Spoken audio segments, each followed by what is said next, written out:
A racist woman stole Big Shaq's power to charge her Tesla.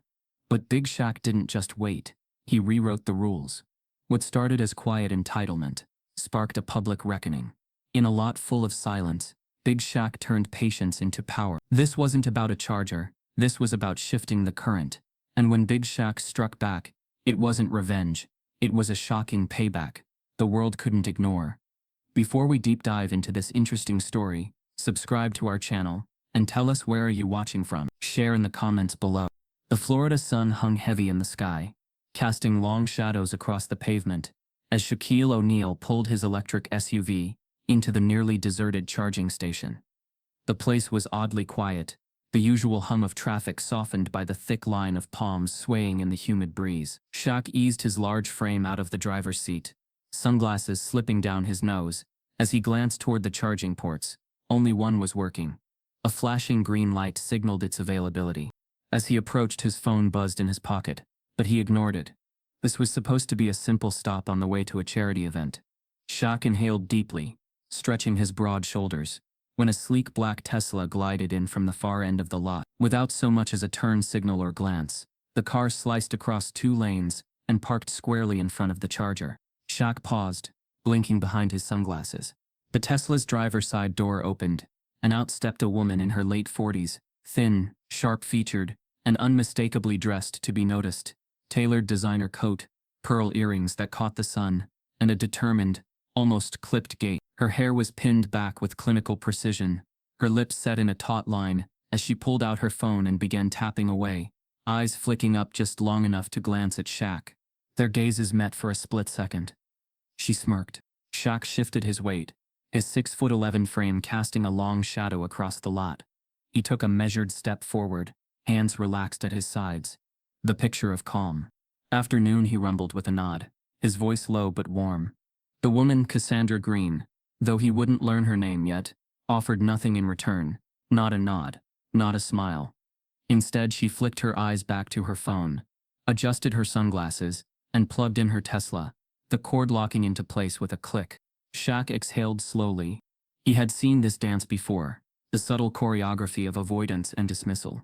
It wasn't just about a charger, it was about claiming space, about making sure someone like him was reminded of the limits some wanted to impose, even here, on a sunny Florida afternoon. He pulled out his phone and checked the map. The next nearest charging station was 12 miles away, nearly out of reach on his current battery. His stomach tightened, not from anger, but from the familiar ache of frustration. Still, he forced his shoulders to stay loose, his stance open. "Hey there," he said gently, stepping a little closer, careful not to loom.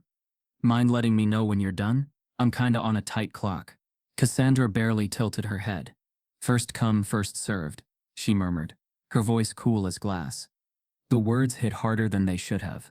Shaq stood there for a moment, letting the breeze brush against his skin, tasting the quiet insult beneath her civility. He remembered his mother's voice in his head. "Baby, don't let small people shrink your spirit." He smiled softly at the memory, then pivoted away from Cassandra, walking back to lean against his SUV.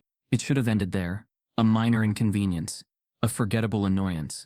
But Shaq could feel something shifting in the air. A man walking his dog slowed as he passed, his eyes flicking between Shaq and Cassandra. A couple coming out of the cafe across the street paused by their car, openly watching the unfolding scene.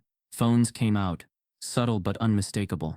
Cassandra glanced up, noticing the spectators, and with a performative sigh, she raised her voice just enough. "I just don't feel comfortable with all this hovering." Shaq let the words wash over him, but inside something old and raw stirred. He folded his arms, breathing in through his nose. He didn't have to guess where this was going. He'd been here before, in boardrooms, in restaurants, in airports. The careful dance of privilege and performance. A security guard emerged from the nearby building, adjusting his belt as he approached. "Hey sir," the guard called out, his eyes trained on Shaq. "Everything okay here?" Shaq let out a soft chuckle, shaking his head. "Everything's fine, brother," he answered smoothly. But the guard didn't move toward Cassandra or even glance her way. The crowd around the lot thickened slightly, whispers rippling outward. Some recognized Shaq, their eyes lighting up in surprise. Others just saw a massive black man standing still while a white woman looked increasingly flustered by his presence. The tension in the air stretched like a wire pulled too tight. Shaq felt the familiar weight settle across his chest. Not anger, not yet, but a kind of exhausted patience. He didn't raise his voice, didn't argue. Instead, he pulled out his phone, opened a notepad app, and began typing quietly, a small plan forming in the back of his mind. As he typed, he glanced over at Cassandra, who was now pretending to scroll through her own phone while glancing up every few seconds, her posture radiating smugness. She had claimed the charger, claimed the narrative, and now she bathed in the quiet satisfaction of being right. But what she hadn't counted on, what people like her rarely counted on, was the power of someone like Shaq choosing not to play the part she had written for him. The sun dipped lower, casting golden light across the pavement. Shaq straightened, feeling his back loosen as he tucked away his phone. His SUV sat silent behind him, a massive presence that, like its owner, waited without complaint. He could feel the eyes on him, the murmur of bystanders weighing sympathy, discomfort, and judgment. Inside, Shaq touched the edge of old hurts, not to fuel rage, but to remind himself of why he carried himself the way he did. This wasn't new, this wasn't surprising, but it was still, in its own small way, heartbreaking. He closed his eyes for a beat, exhaling through his nose, steady and sure. When his eyes opened, they flicked once more to Cassandra. She was laughing now into her phone, gesturing broadly, the image of someone in control. But a storm was already gathering, not in fists or fury, but in something far more unsettling. Consequence. And though she didn't know it yet, Cassandra Green was about to learn just how electrifying Shaq's patience could be. The Florida sun was unrelenting, beating down on the asphalt, as Shaq leaned against his SUV, arms folded loosely across his chest, watching Cassandra Green from behind his sunglasses. From the outside, it might have looked like a man casually waiting his turn. But inside, the tension was coiling tighter, a quiet storm gathering beneath his skin. Cassandra stood at the charger with a posture that screamed ownership, casually tossing her blonde hair back as she laughed into her phone. Shaq caught bits of her conversation floating over the warm air, phrases like "some people just don't respect the rules," and "you never know these days who's hanging around public places." The coded language wasn't lost on him. Cassandra paced a small circle near her Tesla, voice lifted just enough for anyone nearby to catch the tone, if not the exact words. Shaq watched as pedestrians slowed their steps, sensing the charged atmosphere. A woman pushing a stroller paused at the edge of the lot, glancing between the towering figure of Shaq and the well-dressed Cassandra with a look of mild concern. Across the street, a man on a bicycle circled twice, pretending to check his phone while recording under the guise of texting. The quiet stage had become a public theater, and Cassandra seemed to relish her role.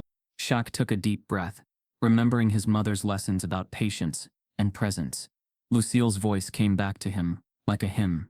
"You don't have to match their noise, baby. Let your quiet show them their own reflection." But today, that reflection was turning uglier by the minute. Cassandra flicked another glance at Shaq, barely suppressing a smile, and raised her phone to snap a selfie in front of her Tesla. He caught the corner of her smirk, the way she angled the camera to capture the scene, not just her car but Shaq's looming figure blurred in the background. The message was unmistakable: "Look who I'm dealing with." For a brief moment, Shaq considered simply walking away. Let her have the charger. Let her win the petty battle. But as his eyes moved across the small gathering crowd, he realized this wasn't just about him. This was about every person who'd ever been shoved to the margins, every moment when someone's worth was weighed against another's comfort. He stayed rooted, his silence a statement in itself. Cassandra's microaggressions grew bolder. She lowered her phone and murmured something into her AirPods, glancing conspicuously at Shaq before shaking her head in an exaggerated gesture of disapproval. Her body language screamed discomfort, though Shaq hadn't taken a step toward her. When a pair of teenagers walked by, Cassandra leaned slightly toward them, lips curling in an expression of theatrical unease. Shaq could almost hear the narrative forming in her head: the lone woman, the threatening stranger, the need for protection. Yet Shaq remained still, watching her with the calm of someone who'd weathered far worse storms. His patience was not passivity. It was armor. He had built it over decades, from childhood courts to NBA arenas, from TV sets to boardrooms. This woman didn't know it, but she was playing a game with a man who had already mastered it. A white SUV pulled into the lot. slowing as the driver's eyes darted between Cassandra and Shaq. The passenger window rolled down slightly before rolling up again, and the car parked at the far end, well away from the scene. Shaq felt the sting of the silent calculation. It was always there, the quiet math people did. Threat or neighbor, danger or celebrity, headline or hero. He exhaled slowly, anchoring himself in the moment. Cassandra checked her charging progress, sighed dramatically, and called out loud enough for Shaq to hear. These stations really should limit how long people can hang around. It's uncomfortable for everyone. The words weren't directed at him, but they hung in the air between them like barbed wire. Shaq felt the weight of them, not just as an insult, but as an accusation. A sharp whistle broke the tension as a group of delivery drivers on electric scooters zipped by, laughing and calling to each other. For a brief moment, the scene felt lighter, the world reminding itself that joy could still exist on the margins. But as quickly as they came, the scooters disappeared, leaving the quiet heaviness behind. Shaq adjusted his stance, shifting his weight from one foot to the other, and caught sight of his reflection in the SUV window. There he was. Big Shaq, the big Aristotle, the larger-than-life figure so many adored. And yet here in this parking lot, he was reduced to just another black man waiting for a chance he'd already earned. He felt the paradox press against his chest, both familiar and infuriating. Cassandra moved to her car, pretending to check something in the back seat while sneaking another glance at Shaq. Her voice floated over the car roof, aimed at no one in particular. It's just you'd think people would understand boundaries. Shaq met her gaze briefly, and something flickered in her expression, a flash of nervousness, perhaps realizing that the performance she'd orchestrated was beginning to attract attention she hadn't anticipated. A man in his 50s, wearing a faded baseball cap and jeans, approached Shaq cautiously. "Hey, big man," he said quietly, nodding toward the scene. "Need me to say something?" Shaq shook his head, with a small grateful smile. "Nah, I got it, man," he murmured. The man gave a thumbs up, and retreated, blending back into the crowd. Even in moments of division, Shaq was reminded, there were still quiet allies in the mix. As the minutes dragged on, Cassandra's composure began to crack. Her glances toward Shaq grew more frequent, her fingers drumming impatiently on her phone. She looked up suddenly, noticing the growing number of onlookers now openly filming. The tension she had cultivated so carefully was beginning to tilt, the narrative shifting under her feet. What had started as a display of dominance was becoming something far less flattering. Shaq could sense it. The slow pivot, the realization dawning in Cassandra's eyes that she was no longer the protagonist of this story. The weight of public scrutiny began to press against her, and for the first time that afternoon, her confidence wavered. He let the silence stretch, let her feel the absence of confrontation. Sometimes he knew, the most powerful response was the one never given. As Cassandra's Tesla beeped, signaling a full charge, she hesitated, as if unsure whether to stay or flee. Shaq offered her a small, polite nod, the barest acknowledgement of her presence, then turned to check his phone.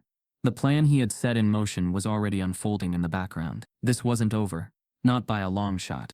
And though Cassandra didn't know it yet, her afternoon of entitlement was about to collide with a reckoning she couldn't control. What should have been a quiet afternoon at a suburban Florida charging station was slowly turning into a public spectacle.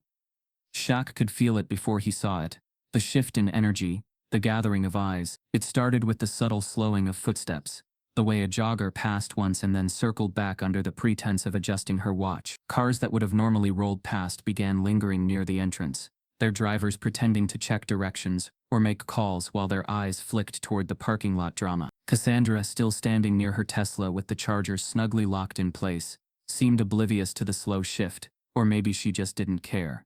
Either way, her performance was sharpening. Shaq remained where he was, leaning against his SUV, his figure unmistakable, his patience remarkable. Yet in the eyes of the unfamiliar, his stillness was not seen as grace, but as potential threat. Shaq could read it in the nervous glances, the hesitant steps, the way people clutched their bags just a little tighter when passing by. The whispers began to ripple, soft at first, then swelling as recognition spread. Some saw a celebrity, a legend, the man they remembered dunking over giants and making crowds roar. Others saw only a large black man standing too close to an anxious white woman, and that old American script began to write itself in the minds of strangers. A young man wearing a baseball cap and mirrored sunglasses muttered to his companion, "Is that Shaq?" The companion squinted, then shook his head, as if unwilling to believe that the towering figure before them was anything more than trouble. A woman in yoga gear raised her phone, halfway pretending to check a text but slyly angling the camera toward the lot. Shaq caught the flicker of a red recording light, and the knot in his chest tightened, not from fear but from the weight of knowing how quickly a story could spiral when told without context. Cassandra upped her game. She paced near her car, voice rising into the air as she spoke into her phone. "I just don't know what to do," she said loudly, her tone carefully laced with distress. "He's been standing there this whole time. It's making me really uncomfortable. Should I call someone?" The words were crafted like darts, tossed not just at the person on the other end of her line, but at every bystander within earshot. Shaq could feel the shift immediately, the way people stiffened, how the air itself seemed to sharpen. He clenched his jaw briefly, but kept his body relaxed, his mother's voice echoing in his head like an old gospel refrain. "Hold steady, baby. Hold steady." That's when the security guard appeared, emerging from the glass doors of a nearby coffee shop, adjusting his belt and scanning the lot with a frown. He was young, probably early 20s, his uniform crisp but his eyes uncertain. Shaq watched him approach, felt the tightening of the moment as if the air itself had thickened. The guard's steps slowed as he neared, his gaze darting between Cassandra, who was waving at him with palpable relief, and Shaq, who offered a small, measured nod. "Sir, is everything okay here?" the guard asked, his voice polite but edged with something wary. Shaq took a slow breath, measured and deep, and straightened from his relaxed stance. He smiled softly, a warmth that didn't quite reach his eyes. "All good, brother," he rumbled, voice calm as still water. The guard shifted from foot to foot, clearly unsure. Cassandra swept in quickly. "I've just been feeling very unsafe," she said, her voice trembling in a way that sounded carefully rehearsed.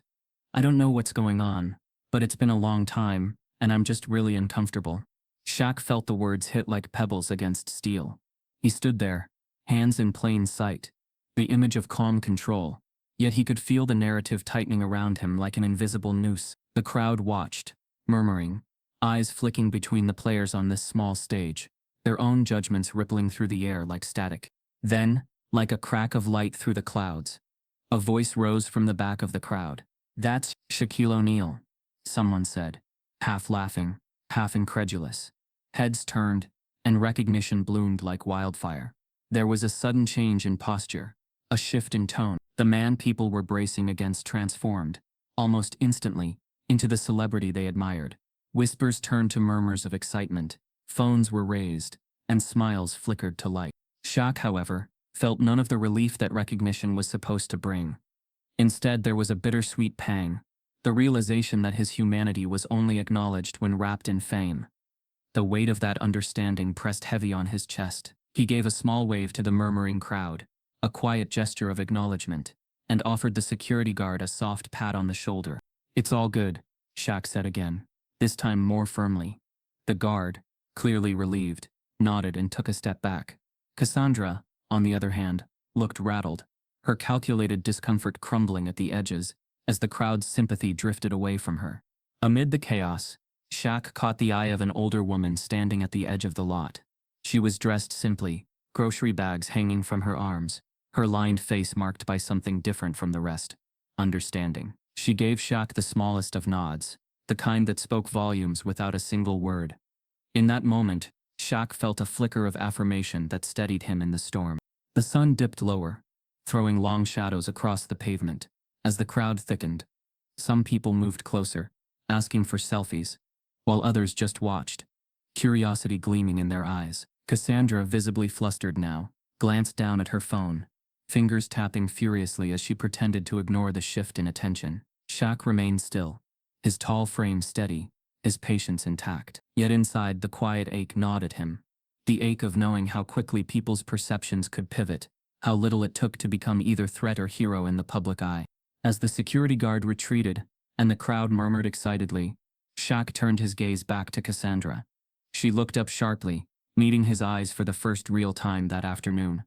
There was no smirk now, no carefully composed expression. Instead, there was something raw flickering, just behind her eyes, a crack in the polished facade, a tiny tremor of realization that she was losing control of the story.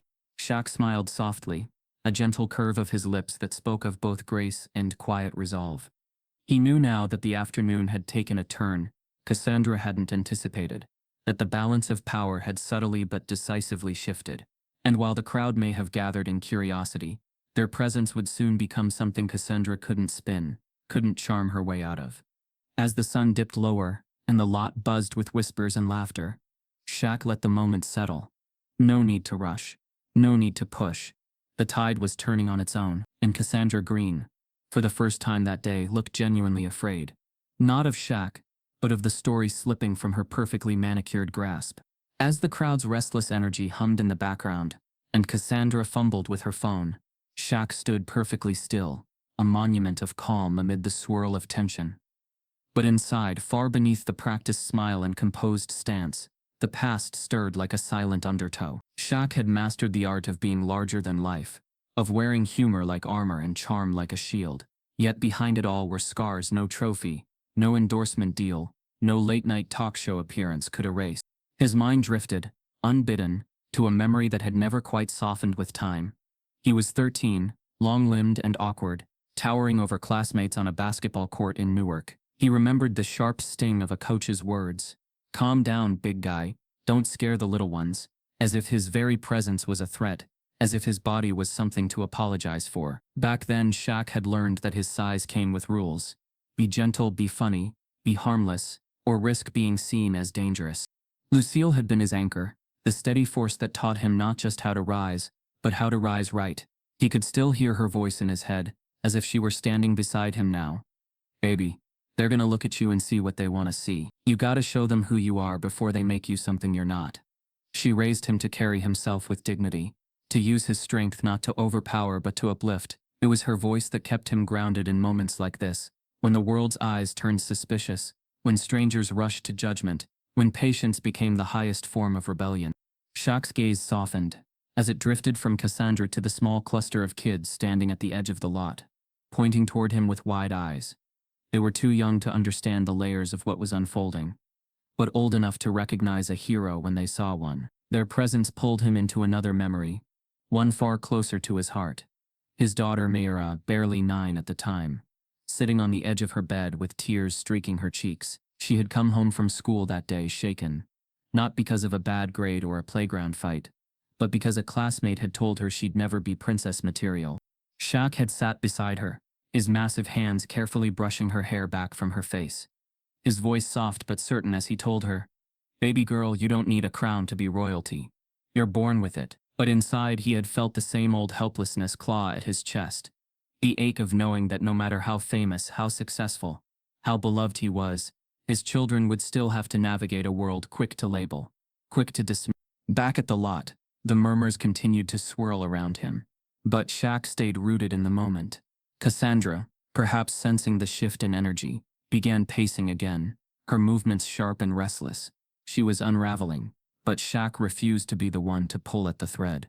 That was the discipline Lucille had taught him, to know when to stand firm, and when to stand down.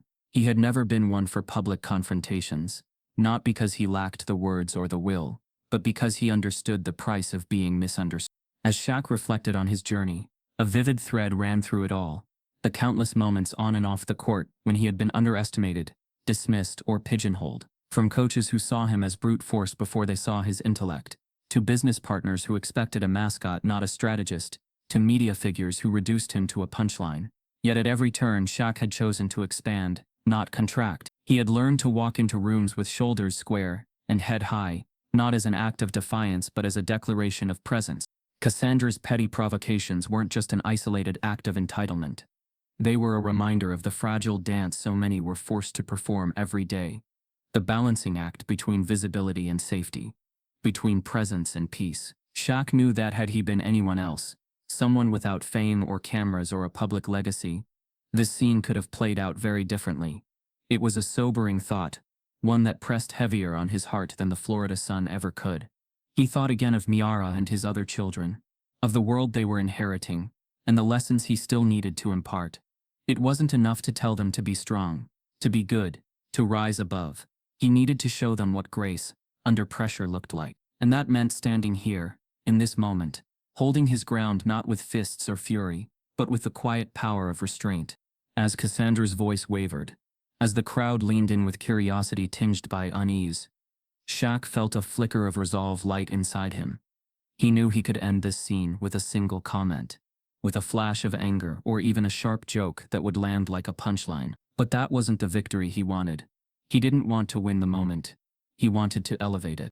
The weight of history hung invisibly over the lot, a tapestry of moments like this, stretched across generations.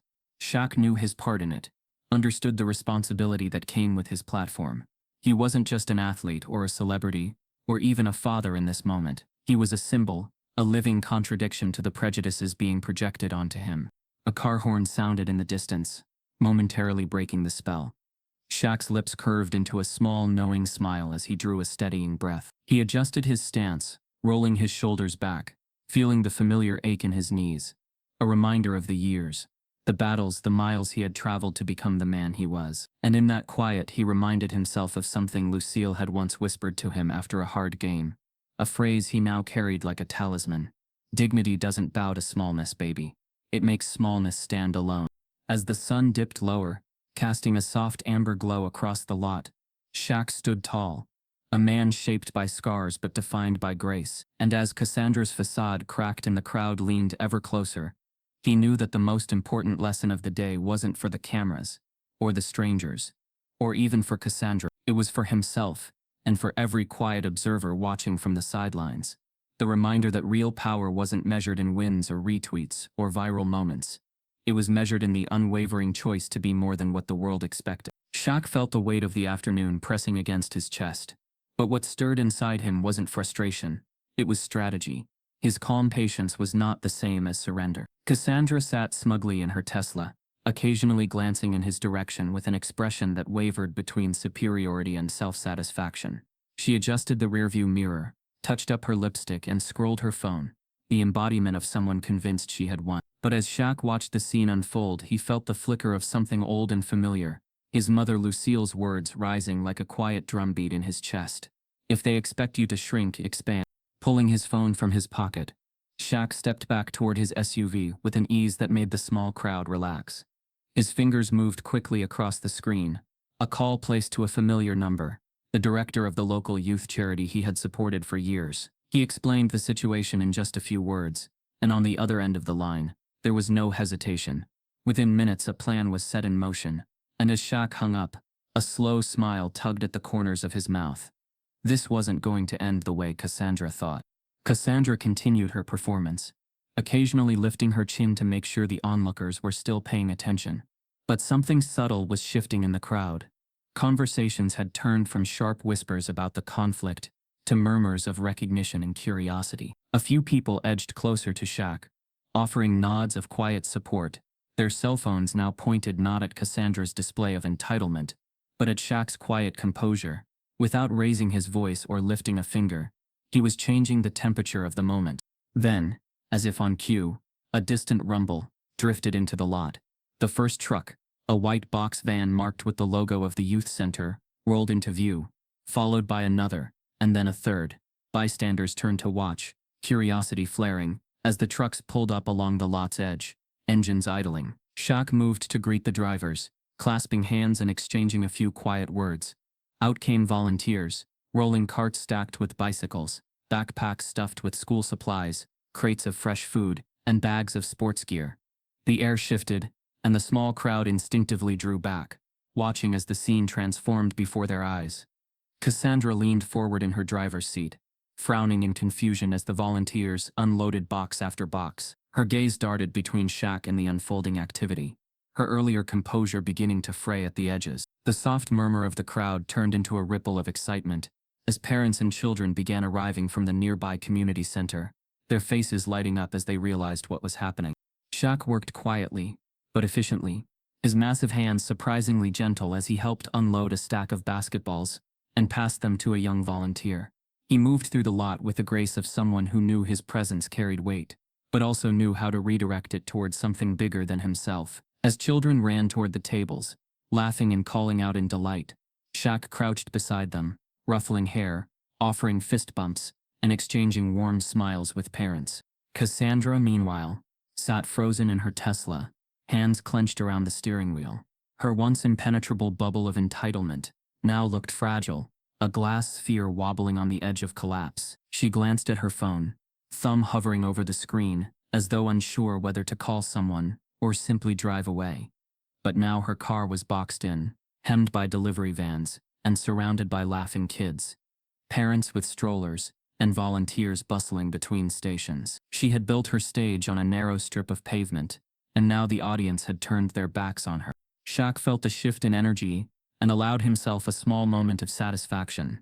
Not the petty triumph of one-upping Cassandra, but the deeper satisfaction of reclaiming the narrative. He could have lashed out, could have let anger spill into the scene, but instead he had redirected the moment into something no one could ignore. The crowd, once teetering between discomfort and curiosity, was now swept up in something joyful, purposeful, and unifying. The whispers about confrontation faded, replaced by laughter and gratitude. As he moved between tables, Shaq's gaze flicked to Cassandra just once, and what he saw there surprised even him. Her eyes, wide and darting, were no longer filled with disdain, but with something rawer, bewilderment, maybe even fear. For the first time that afternoon, she looked small, not because of Shaq's size, but because the stage she had claimed had been dismantled piece by piece, until she was no longer the center of the story. Shaq let the moment linger but didn't gloat. Instead, he focused on the families gathering in the lot, many of whom had come from neighborhoods that rarely saw this kind of abundance. A little girl wrapped her arms around his leg, and Shaq bent low to hug her back, laughter rumbling deep in his chest. Cameras clicked from every angle, but the focus was no longer on a standoff. It was on a community moment, on an unexpected gift that had turned an ugly afternoon into something unforgettable. Cassandra shifted in her seat, finally reaching for the ignition. But as she started the engine, the Tesla's navigation system flashed a warning. Charging incomplete. She glanced at the gauge, panic flashing across her face. The one thing she had claimed, the charger, had slipped away in the background noise of her crumbling control. Shaq caught her eyes in the rearview mirror, and for a heartbeat, the two locked in a wordless exchange, not anger, not triumph, but a quiet acknowledgement of how the ground had shifted beneath them both. A volunteer approached Shaq, handing him a clipboard with a grin. "You're a magician, man," the young man laughed. Shaq shook his head, smiling wide. "Nah," he said softly. "Just a little pivot." He moved back toward the crowd, blending seamlessly into the joy he had helped create, his frame now part of a scene so much larger than one afternoon's conflict. As the sun dipped lower and the last of the backpacks were handed out, Cassandra watched from behind the tinted glass of her car, her fingers frozen on the wheel. For all her maneuvering, she had been outpaced not by confrontation, but by kindness, a kind of power she had no script for, no defense against. And Shaq, the gentle giant she had tried to diminish, had risen above without ever needing to lower himself. In the end, the spark of Shaq's plan had set more than just a charity event in motion. It had upended the entire narrative, leaving the crowd, Cassandra, and even Shaq himself changed in ways none of them had seen coming. And as the lot slowly emptied, one truth hung unmistakably in the air. Patience, wielded wisely, was never weakness. It was the strongest play on the board. As the last of the volunteers unpacked boxes and set up tables, the sun bathed the lot in a warm golden glow, softening the hard edges of concrete and asphalt. But for Cassandra Green, the world was quickly losing its luster. Her fingers drummed nervously against the Tesla's steering wheel as she watched the flurry of movement around her, the excitement building as word spread. Children darted between tables with wide eyes and eager hands. Parents chatted gratefully with volunteers, and Shaq moved easily through the crowd, exchanging fist bumps, hugs, and laughter. Cassandra's charger was still plugged in, but the moment she'd claimed as her triumph had slipped away, drowned in the sound of community rising. She fidgeted in her seat, the once cool composure cracking at the edges. Cassandra stole a glance into the mirror, adjusting her sunglasses with a trembling hand as she caught sight of herself. Lipstick slightly smudged, hair no longer perfectly pinned, jaw clenched tight. She hadn't expected this. She hadn't expected the charging station to become the backdrop for what was quickly evolving into a full-scale community event. And she definitely hadn't expected to be rendered invisible, outshone and outmaneuvered without a single word exchanged. The first media van arrived with a quiet hum, a local station that often covered human interest stories. But the moment the camera operator spotted Shaq among the crowd, their demeanor shifted, voices crackling excitedly through headsets. as they prepared to capture what was no longer just a neighborhood moment, but a celebrity story. One van became two, then three. News crews hurried to set up shots, capturing the sea of smiling faces, the flashing of camera phones, the towering figure of Shaq bending to tie a little boy's shoelace or lift a crate of bottled water. Inside her Tesla, Cassandra's heart pounded. She shifted in her seat, debating whether to step out, to make herself part of the narrative, to reclaim some shred of control. But every time her hand reached for the door handle, she froze. What would she say? What role could she play now that her carefully constructed posture of control had dissolved?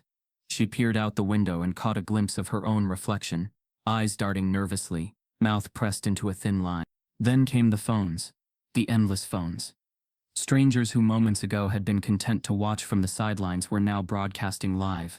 The internet filling with real-time footage of Cassandra's unease. She overheard snippets as people walked by her window, voices sharp with incredulous laughter. "That's the woman, right? The one who blocked Shaq at the Charger? Oh, I'm already on the live stream. Look at the comments rolling in." A teenage girl with a high ponytail and a TikTok ring light clutched her phone gleefully, narrating the scene to an invisible audience. Cassandra shrank lower into her seat, pulse racing as she imagined her face spreading across screens, hashtags multiplying by the second. Shaq, meanwhile, was unbothered, perhaps even more focused than before. As a group of journalists approached, he greeted them with his signature grin, gesturing toward the tables overflowing with supplies. "We're just making sure the kids are set for school," he said simply, voice warm and easy. He didn't mention Cassandra. He didn't need to. Her part in the story was already being written by 1,000 thumbs racing across phone screens, by live streams and tweets, and grainy Instagram videos. Cassandra's attempt to start her car was met with an unpleasant realization. The Tesla's software informed her the battery was only at 42%, far short of the charge she'd assumed was underway. She'd been too busy posturing to notice the slow connection, too distracted by her own performance to realize the charger was faulty. Panic flickered across her face as she tapped the screen, navigating menus and settings, cursing softly under her breath. She yanked the charger free, hoping to quietly slip away, but found herself boxed in by the charity trucks, their doors flung open, tables stacked around them. For the first time that afternoon, Cassandra stepped out of the Tesla. Her designer flats clicked sharply against the pavement. As she approached one of the volunteers, trying to muster the authority she'd leaned on so easily before. "Excuse me," she said tightly. "I need to get out." But the volunteer, young, wearing a hoodie and ball cap, merely glanced up and gestured toward the trucks. "We'll be breaking down in a little bit, ma'am. Thanks for your patience." The words were polite, but the dismissal was unmistakable. That was when the meltdown began. Not the loud, table-flipping tantrum of viral stereotype, but something more brittle, more desperate. Cassandra's voice sharpened. Her hands fluttered. Her cheeks flushed a deep crimson as she hissed under her breath. "This is unacceptable. Do you even know who I am?" The words barely cleared her throat before someone nearby caught them on camera. Laughter rising from the crowd, as Cassandra's frayed composure splintered fully apart. Within minutes, the live stream took on a life of its own. Tesla Karen trended locally. Snippets of her performance circulated with gleeful commentary. The sharp contrast between her entitlement and Shaq's calm generosity amplified by the internet's relentless appetite for comeuppance. Cassandra felt the ground tilt under her feet as a lifetime of careful curation. Her social media presence, her circle of status-conscious friends, her influencer persona, wobbled dangerously on the edge of collapse. And Shaq? He kept his back to the chaos, focusing on the small moments that mattered. A mother approached him, tears in her eyes as she thanked him for the school supplies. A group of boys clustered around, asking about basketball tips. An elderly man placed a gentle hand on Shaq's arm, murmuring quiet gratitude. In the background, Cassandra's spiral played out in fragments. Her raised voice, her frantic gestures, her eventual retreat back into the Tesla, where she sat trembling behind tinted glass. By the time the sun dipped below the horizon, the charging station had been transformed from a battleground of ego into a celebration of community. Volunteers handed out the last of the backpacks. Children clutched new soccer balls and skateboards, and families lingered to savor the unexpected abundance. Cassandra, drained and cornered, could do little more than watch as the narrative slipped fully away from her. As the trucks pulled out, leaving just enough room for the Tesla to edge free, Shaq finally glanced her way. Their eyes met, briefly, wordlessly, And in that moment, there was no gloating, no mockery, just the quiet, undeniable truth of a man who had chosen to meet smallness with greatness, pettiness with purpose. And as Cassandra drove away, her face pale and drawn, the story that remained was no longer hers to control. Cassandra Green awoke the next morning to a world she no longer recognized. Her phone, once a tool of control and connection, buzzed non-stop on the nightstand, its screen lighting up with a storm of missed calls, text messages, and notifications. She blinked into the early light, her throat dry, heart pounding, as fragments of the previous day clicked into place, her clipped voice echoing across the charging lot, the sea of strangers' eyes, the way Shaquille O'Neal's calm presence had swallowed the scene whole, and then the cameras, the phones, the live stream. She snatched her phone and scrolled. The hashtags hit like slaps: untesla tantrum, charger Karen, entitlement on camera, clips of her pacing, gesturing, her thin voice edged with impatience, each captured and stitched into viral montages. Her name trended across platforms she once ruled with carefully curated posts of fitness routines, wellness tips, and perfectly lit photos of avocado toast. But the comments now flooding her feed were no longer admiration. They were fire. Cassandra Green is everything wrong with America. Imagine throwing a fit next to Shaq of all people. Unfollowed. Never buying from her sponsors again. She dropped the phone into her lap, chest heaving as the cold truth set in. All those brand deals, the skincare endorsements, the fitness apparel partnerships built not just on audience size but on perception, on image, and now that image was scorched. Sponsors moved fast in the world of public opinion. By mid-morning, her inbox was filled with polite but unmistakable statements from PR reps and marketing managers. We're reevaluating our relationship with Cassandra Green, following recent events. Translation: we're done. She dialed her agent with shaking fingers. Elliot, you've seen it, right? Her voice cracked with panic. We need to fix this. Tell them I was provoked. Spin it. Say it was. Cassandra Elliot cut in, voice tight. The only advice I have right now is to apologize, publicly, and stay quiet. Any more posts, any more excuses. It's gasoline on the fire. But Cassandra didn't know how to stop. Her entire adult life had been motion climbing, curating, controlling the narrative. She wasn't built for retreat. She pulled up Instagram, thumb hovering over the live button, watching herself on the screen. Her face, usually flawless in every post, looked strained now, eyes puffy, lips trembling at the edges. She took a shaky breath, hit record and began. Hey guys, I just want to clear the air. Within minutes, the internet had dissected the live stream. They mocked her quivering voice, the carefully lit backdrop, the scripted "I'm learning from this language" that rang hollow. Screenshots flew across Twitter, spliced into side-by-side memes. Shaq handing out backpacks to kids, Cassandra clutching her phone, face pinched in frustration. Back in Florida, the town she once floated through with effortless dominance began to shift around her. At the coffee shop, baristas who used to fawn over her order barely made eye contact. Friends she'd brunch with sent vague texts. Hey, hope you're okay, crazy stuff online, then fell silent. One by one, the dinner invitations dried up. The social calendars erased her name. At the gym, eyes followed her not with admiration, but with barely disguised curiosity. Conversations quieted when she passed. Cassandra had always believed she could outrun scandal, rebrand, pivot, bounce back. But this wasn't just a PR problem. This was a reckoning. Meanwhile, Shaq's response rippled outward, a wave of grace against the tide of outrage. News outlets praised his restraint, his ability to rise above provocation, his effortless shift from potential conflict to community uplift. Headlines framed him as the quiet hero of the moment. Shaq turns confrontation into kindness. Big man, bigger heart. What America can learn from Shaquille O'Neal. Clips of Shaq unloading backpacks, hugging children, and laughing with parents saturated morning talk shows. Late-night hosts turned Cassandra's tantrum into punchlines, but always pivoted to Shaq's dignity. In a media landscape hungry for feel-good heroes, he was the perfect antidote to the internet's daily dose of outrage. Yet for Shaq, the praise sat heavy on his shoulders. In private, he confided in his mother, Lucille, as they sat together on a quiet evening. "Mama," he murmured, "it shouldn't take me standing still for the world to notice what's wrong." Lucille, always steady, squeezed his hand. "Maybe not, baby, but sometimes one moment shines so bright, it blinds people into finally seeing." For Cassandra, There was no such solace. Her world shrank with every hour. Her manager stopped returning calls. Her social media followers plummeted. Strangers she'd never met dissected her life in comment sections and podcasts, reducing her to a meme, a cautionary tale, a punchline. The curated life she had polished for years cracked like porcelain under a hammer, and no amount of deleting posts or issuing statements could glue it back together. But it wasn't just the loss of sponsorships or followers that hollowed her out. It was the realization that the town she had once ruled no longer looked at her with envy or admiration. She saw it in the way neighbors avoided her gaze, the way familiar faces looked through her at the grocery store, the way invitations once casually extended were now awkwardly withheld.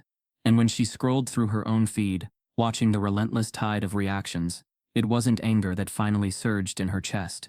It was something darker, something she hadn't expected to feel: isolation. Shaq, on the other hand, didn't gloat. He didn't post about Cassandra. He didn't call out her behavior by name. His focus remained steady, on the kids, on the community, on the work. His silence toward her became its own kind of message, a quiet refusal to kick someone already crumbling.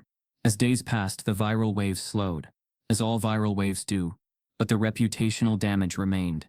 Cassandra sat in the stillness of her once bustling house, the quiet unnerving.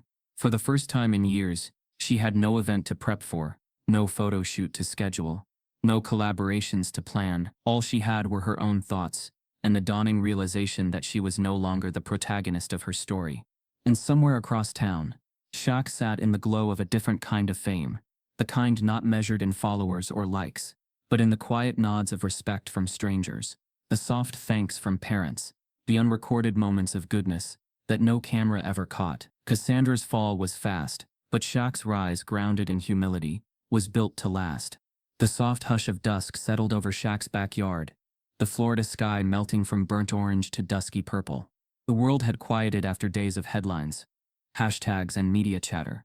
But inside Shaq, a restless hum remained. He sat on the patio, elbows resting on his knees, a rare stillness cloaking his towering frame. The laughter of children at the giveaway, the click of cameras, the murmur of reporters, all of it had faded.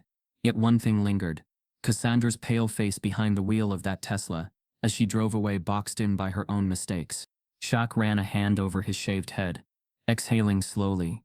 He had spent his life learning when to lean in and when to lean back. On the court, that balance had won him championships. Off it, it had guarded his peace. But tonight, something gnawed at him. Was the public shaming too much? Did the crowd's glee in watching Cassandra's downfall push past justice into cruelty? He wondered if in defeating her pride, they had also stripped away her chance to rebuild.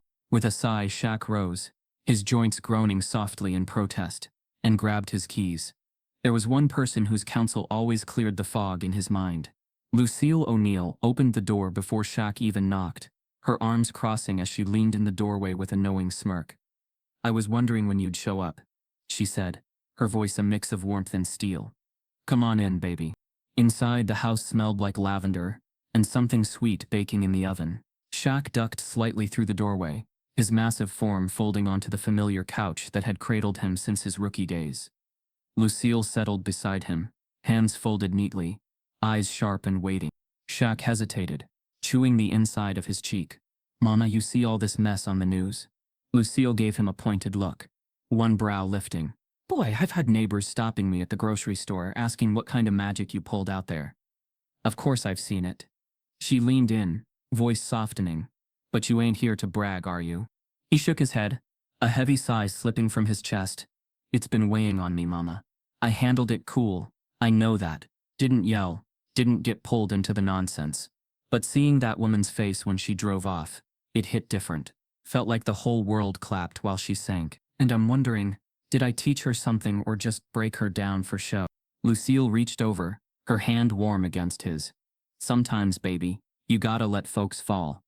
Not because you want to see them hurt, but because falling's the only thing that teaches them what standing means."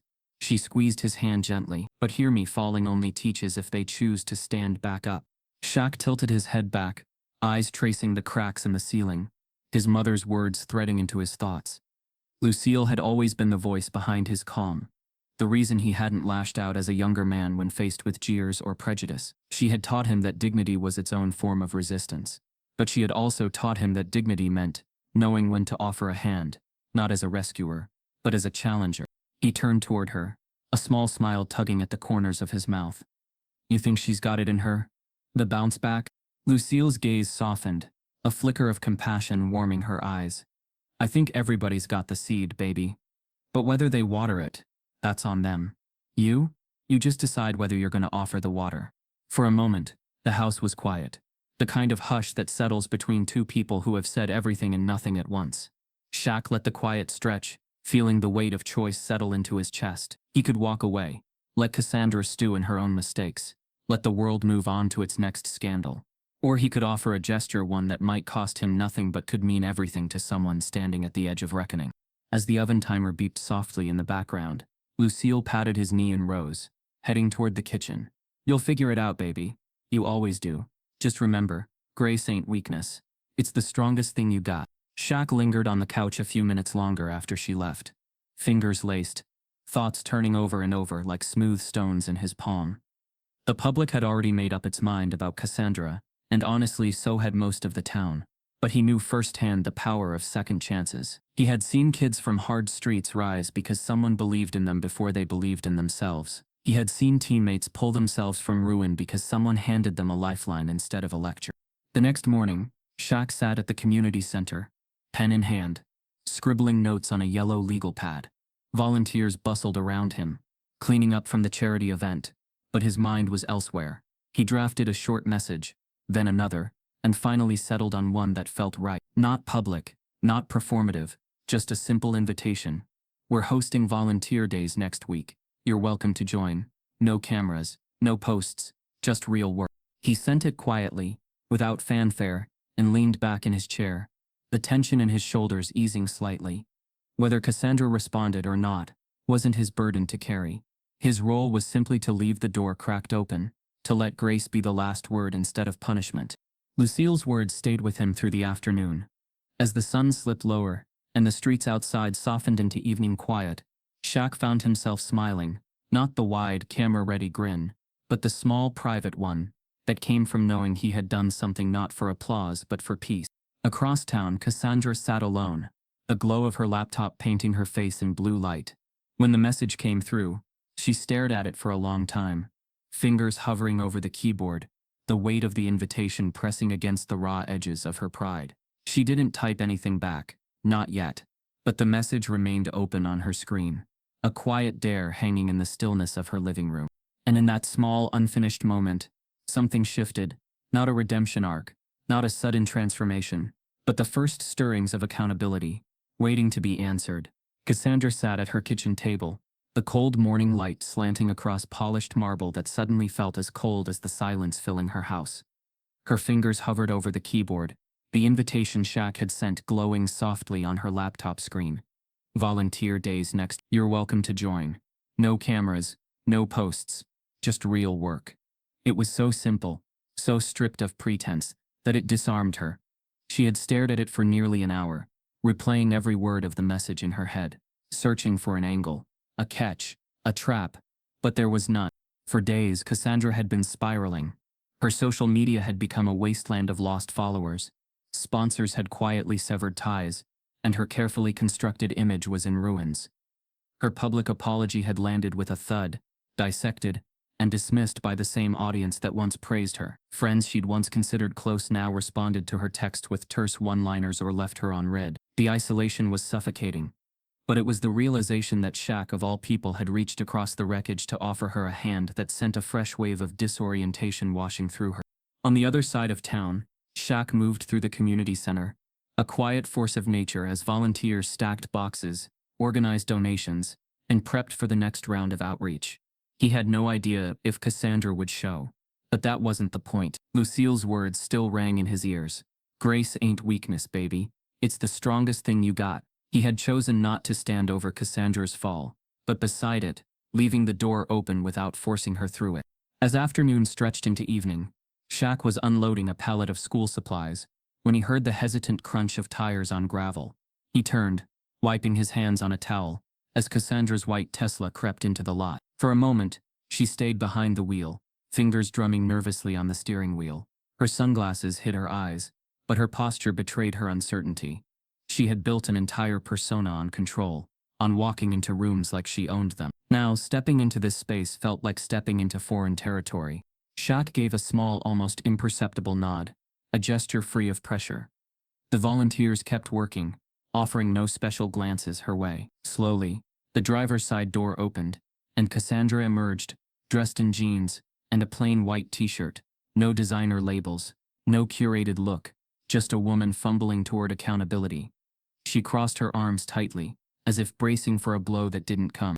"I wasn't sure I should come," she muttered, her voice barely audible as she approached Shaq. Shaq simply smiled, broad and warm, the kind of smile that could crack tension like ice under sunlight. "Well, you're here now. That's a start." Cassandra exhaled, her posture sagging just slightly, as she glanced around at the bustling scene. Volunteers, many young and fresh-faced, moved with easy rhythm, laughing softly as they stacked supplies and sorted clothes.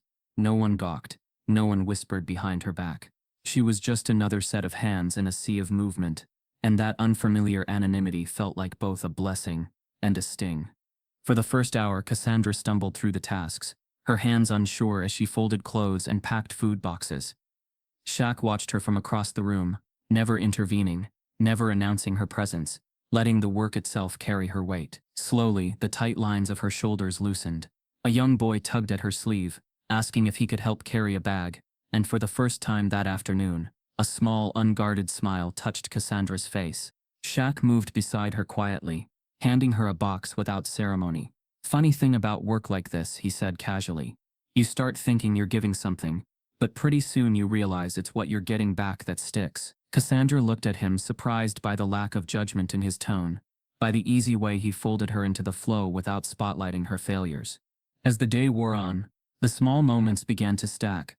A mother thanking Cassandra for helping her carry a stroller, a teen flashing a grin when she handed over a bag of groceries, an elderly man offering a quiet nod of appreciation. With each encounter, something in Cassandra shifted, not a dramatic epiphany, not a sweeping transformation, but a quiet recalibration, the slow realization that the pedestal she had once clung to was nothing compared to the ground-level connection unfolding around her. Later, as the sun dipped low, and the volunteers gathered for a quick meal, Cassandra found herself sitting on the community center steps, a paper plate balanced on her knees. Shaq eased down beside her, the boards creaking under his weight. For a moment, neither spoke, the comfortable hush of shared exhaustion settling between them. "I didn't know it would feel like this," Cassandra admitted softly, eyes fixed on the horizon. "Most people don't," Shaq murmured, his voice low and steady. "But here's the thing, it ain't about fixing everything overnight, it's about showing up. Again and again." Cassandra swallowed hard, blinking back the sudden sting of tears. "I was awful to you," she whispered, the words tasting strange in her mouth. Shaq let the confession hang, then shrugged gently. "You were awful to yourself first." The truth landed with surprising gentleness, a weight that didn't crush but settled her firmly in place. For the first time, Cassandra realized that this wasn't a punishment, or even a redemption arc. It was a beginning. And beginnings, she understood now, were never earned with spin or strategy, only with the quiet, consistent act of showing up. As the volunteers packed up for the night, Cassandra lingered, helping with the last of the cleanup. She didn't ask for photos, didn't post a single update, didn't attempt to spin the experience into a PR recovery. She simply worked, and Shaq, watching from across the lot, felt a small satisfied ache bloom in his chest, not because he had saved her, but because he had offered her the one thing that had shaped his own life so profoundly, the chance to rise. In the end, the olive branch was never about erasing what had happened, but about building something better from the ruins. And in that twilight hour, as Cassandra stood a little straighter, a little steadier, the first stones of that new path were quietly laid beneath her feet. 10 power restored. Lessons learned. 100 words. A week later, the afternoon sun hung soft and golden over a small, tucked-away charging station on the edge of town, its humming outlets busy with the quiet symphony of modern life. Shaq leaned against his SUV, arms folded easily across his chest, watching a middle-aged man fumble nervously with the unfamiliar charger in his hands. The man's forehead was creased in frustration, his phone clutched in one hand as he squinted at the charging instructions taped to the post. Shaq stepped forward, the ground beneath him almost whispering under his weight. "Need a hand, brother?" he asked, his voice calm, warm, and free of the slightest hint of condescension. The man glanced up, startled, and then a smile of surprised recognition bloomed across his face. "Wait. You're," he began. But Shaq raised a playful brow, cutting in with a grin. "I'm just a guy who's wrestled with a charger or two," he teased, gently taking the connector and guiding it into place. A satisfying click sounded, and the charger light shifted from red to green. The man let out a relieved laugh, clapping Shaq on the shoulder in thanks before heading off to wait in his car. Nearby, under the soft shade of a palm, Cassandra worked quietly at a folding table, sorting school supplies into neat piles.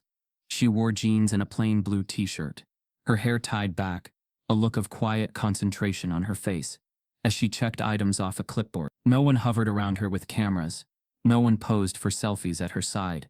And for the first time in as long as she could remember, Cassandra didn't care. The transformation hadn't come overnight. It was the slow, almost imperceptible shift that came from days spent shoulder to shoulder with people who expected nothing from her but effort. She had shown up at the community center the next day and the one after, quietly refusing the spotlight, gradually earning back a small measure of trust. And here, today, she worked side by side with the volunteers she had once dismissed as background noise. Her presence no longer a performance, but a contribution. Shaq watched her from a distance, a small flicker of satisfaction warming his chest. He hadn't known if she would take the invitation, hadn't known if the gesture would lead anywhere at all. But he'd offered it anyway, not because he needed to redeem Cassandra, but because he knew that sometimes the real work happened in the small, unglamorous spaces where reputations were built and rebuilt by quiet, repeated action. The lot hummed with energy as families arrived to pick up donated goods, laughter mixing with the occasional bark of a dog or the playful shrieks of children darting between cars. Shaq moved easily through the scene, helping where needed, offering a quick joke here, a gentle nudge there. His presence was still unmistakable. He was still Big Shaq after all, but it was less about who he was now, and more about what he was doing. As Cassandra finished setting up the last of the tables, she caught Shaq's eye across the lot. For a heartbeat, the air seemed to hold still, the noise and movement fading into a quiet moment of mutual recognition. She lifted a hand in a small wave, tentative but real, and Shaq responded with a nod that carried no trace of triumph, only acknowledgement. She had walked a long way to get here, and she had walked it herself. A young volunteer jogged over to Shaq, breathless and excited. "There's a family with a dead battery down the street," she said. "Think you can work your magic?" Shaq chuckled, his deep laugh rippling through the air like a low drumbeat. "Let's roll," he said, motioning toward his truck. Cassandra watched as he moved toward the road, a quiet smile playing at the corners of her mouth, a private understanding settling in her chest. It was in these moments, Shaq knew, that the real payback played out, not in public shaming or internet virality, but in transformation, in the slow rewiring of hearts and minds. Cassandra had been humbled, yes, but more importantly, she had been given space to choose what came next, and to his quiet satisfaction, she had chosen growth. As the sun dipped lower, casting long golden fingers across the lot, Shaq took a brief pause, leaning back against his SUV. He watched the small swarm of people bustling across the pavement. Volunteers, families, strangers weaving in and out of one another's lives. He felt the familiar ache in his knees, the hum of tired muscles that had once been called on to dominate arenas, and now served something quieter but perhaps even more lasting. A little boy darted past, nearly colliding with Cassandra as she bent to pick up a box of canned goods. She steadied the box and reached out instinctively, resting a hand on the boy's shoulder, murmuring a gentle reminder to watch his step. The boy grinned, wide and gap-toothed, before racing off again. Cassandra's eyes lifted, briefly locking with Shaq's across the lot, and in that simple exchange, the arc that had begun with entitlement and collapse found its closing note, not in grand speeches or orchestrated apologies, but in the gentle rhythm of repair. As evening softened the edges of the world, Shaq slid behind the wheel of his SUV, the battery now fully charged, the car humming quietly beneath his hands. He caught one last glimpse of Cassandra waving goodbye to a group of volunteers, her face lit with the kind of tired, honest satisfaction that came from work well done. No cameras followed her as she climbed into her car and eased out of the lot. The world would likely move on, the viral moment fading, the headlines shifting to the next spectacle. But Shaq knew that the real impact lingered, woven quietly into the lives they'd touched, the lessons learned, the current of empathy they'd sparked. As he pulled onto the road, the quiet Florida night stretching ahead, Shaq felt a sense of peace settle deep in his chest. Power restored, indeed, not just to the car beneath him, but to the people around him, to the battered but unbroken connections between strangers learning, little by little, how to be better. And in that simple truth, in the choice to lead with grace instead of grievance, Shaq knew he had delivered the most unforgettable payback of all. What would you do if the world was watching? Stay silent or stand for something bigger? Let Shaq's story remind you, the smallest choices can flip the script and change lives. Carry grace into your own world. Challenge entitlement with quiet strength, and watch how power truly shifts. Because sometimes the real victory isn't in winning, it's in lifting someone else to stand.